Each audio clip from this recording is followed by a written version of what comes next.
Hi, I'm Carly in Carmel Valley, and I wanted to take a minute with you and share some exciting news about a home we just put in escrow this week. It was on the market for about 45 days, and last week we received multiple offers on it, and we accepted one of the offers and went under contract this week. When this property sells in about 30 days from now, it's going to be the highest sale for a 2-bedroom, 2.5 bath, single family home in Carmel Valley. And what it goes to show is the importance of having your home look like a model home.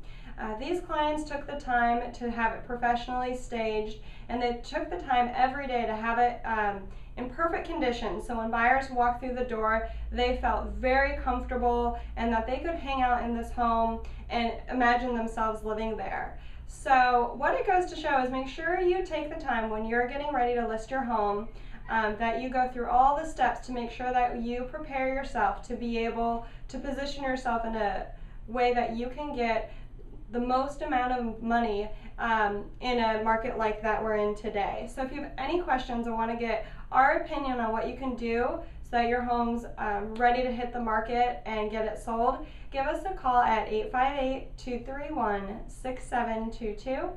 It's 858-231-6722. Thank you.